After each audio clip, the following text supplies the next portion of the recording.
mula sa Senado may expression norms. Ipapilisamote kami. Anong naging pahayag ng Senate impeachment court dito nga sa petisyon na itigil itong paglilitis sa Vice Presidente? Naku po, grabe ho ito. Kalalabas pa lang na napakainit na balita. Impeachment laban kay Sara Sayad Lustay. Pinapatigil na ipinaputos dahil illegal.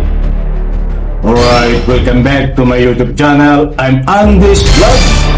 Mga kaibigan, ipinaputos to na itong impeachment na kasalukuyan po ngayon ay pangatlong araw na ang paglilitis diyan ho sa Senado. Aba, ay mantakin nyo ho, inilabas na desisyon, ipinag-utos, itigil ang impeachment dahil illegal tumakbo sa Korte Suprema.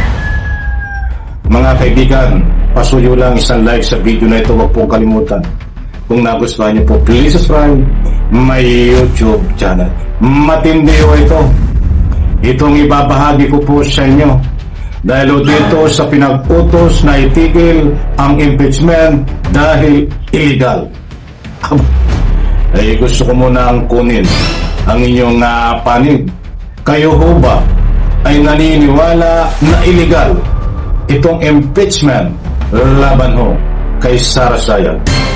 Diyan po sa comment section, inaanyayahan ko po kayo magbigay ng anumang public opinion. Matindi ho karapatan nyo ho na magbigay ng anumang public opinion dyan. Yan po importanteng mahalaga na iniisa-isa po para i-spread po natin mga kaibigan. Eto, shoutout po sa lahat mga kaibigan. Gusto ko pong ibahagi sa inyo na itong impeachment ay kailangang itigil na at hindi na po tuloy. Kayo po ba'y payag naman na ito ay hindi na ituloy?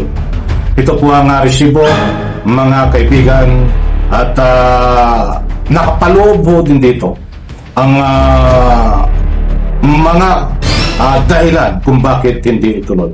Kanina ho, pinanood ko yung paglilitis diyan ho sa Senado. Nakaw, durog na durog ho itong Sara Sayad Lustay at ang kanyang mga nakapagtanggol dahil sa bigat at hindi ng ebidensya. Ba't ngayon may lumabas yung balita na kailangang itigil at pinag-utos dahil illegal? Nako, ay grabe. Ano na nangyari sa Republika ng Pilipinas? Ito, mga mahal kong taga-subaybay, samahan niyo po ako at ibabahagi ko po sa inyo itong resibo, katunayan na kailangang itigil dahil illegal. Ito, ika nga po ipaglilitis ni Sara Sayad Lustay tungkol dito sa impeachment. Ito po. Grupo ng mga abogado sa Korte Suprema ang impeachment trial ni Pinatitigil ng grupo ng mga abogado sa Korte Suprema ang impeachment trial ni Vice President Sara Duterte. Napagto kasi sa saligang batas na hindi ang Senate President ang maging presiding officer.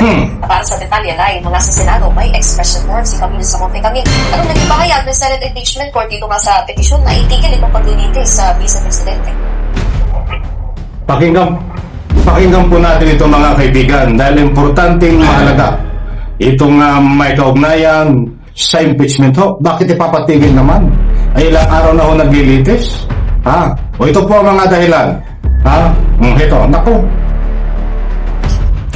Nikki, igagalang daw ng Senate Impeachment Court ang pagsasampa ng petisyon ng ilang individual sa Korte Suprema para ipamigil ang impeachment trial ni VP Sara Duterte sa katwiran ito na nakanganib umano ang validity ng paglilitis dahil sa eleksyon ni Senator Cheese Escudero bilang presiding officer.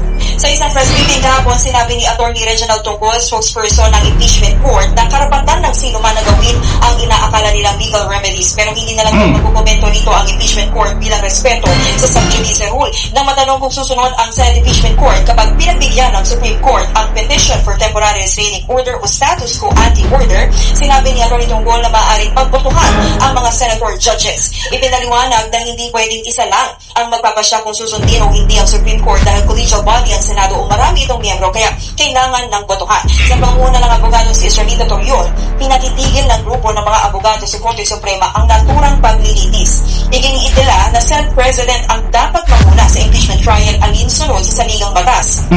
Posible raw kasing mag-question ang visa ng trial kung ipagpapatuloy ang pangunguna ng maling presiding officer. Anila walang visa ang pagbabago sa rules of procedure sa impeachment trial na pinagtibay ng The Trial Block noong June 3. Yan po mga kaibigan ng lumabas ng balita na mayroon pong isang grupo ng mga abogado na inutusan ho ni Sara Sayad Lustay upang tumakbo na ho. Humingi po ng saklolo sa Korte Suprema upang ipatigil. Nag-file po sila ng petisyon na ipatigil ang impeachment dahil illegal. Naging illegal ho dahil itong si Escudero ang tumayo po na presiding officer samantalang hindi naman daw siya Senate President. Kabang-abang mga mahal kong taga-subaybay. Huwag po kayong magalala.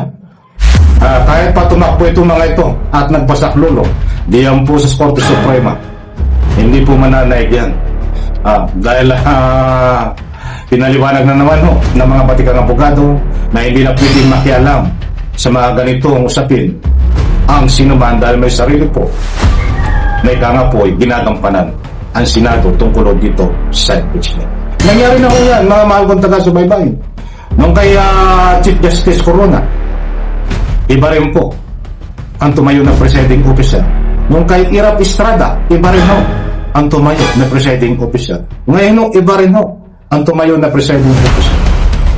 Ay tingnan po natin kung ano ang mangyayari dito mga mahal kong taga-subaybay. Hindi po tayo nagpapakalat ng anumang fake news dito.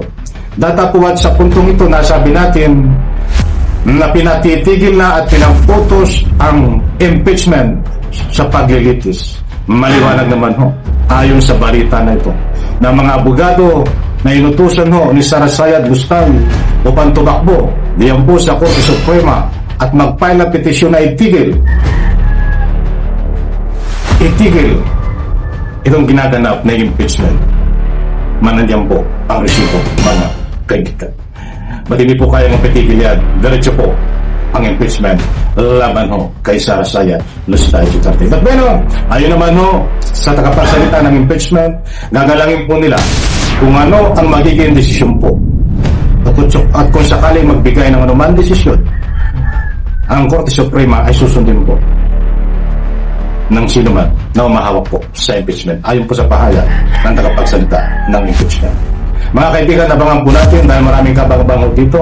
Medyo nag-i-start pa lang po. Nasa wala pa tayo doon sa pinaka-climax. Dahil dito, kapag lumabas ang bank account ni Sara Sayad Lustay dito sa paglilitis, naku po, shoot po sa bal dito. Dahil huhukayin po lahat dito ang ebidensya. Muli po mga kaibigan, tuloy po ang impeachment. Kanina ho ay pangatlong araw na ngayon ang paglilitis. At siyempre, abangan pa ang iba pang kaganapan tungkol sa paglilitis. Tuloy ang impeachment. Nagpay lang mo sila ng petisyon na kailangang itigil, subalit hindi po mananaig yan. Mga taktika ni Sara Sayad Lustay at ang kanya mga abogado. Kaibigan, isang like, isang share sa video nito. Salamat po.